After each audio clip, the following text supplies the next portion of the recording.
நினைக்கிறேன் அடி கண்ணம்மா தன்னையே சகி என்று சரணமெய்தினேன்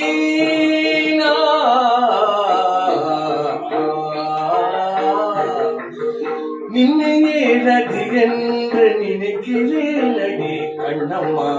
தன்னையே சகி என்று சரணமெய்தினேன்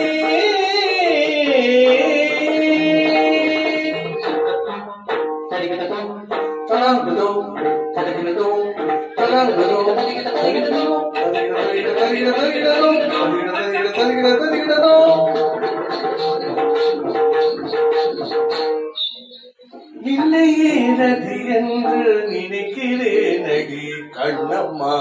தன்னையே சகி என்று சரணமெய்தி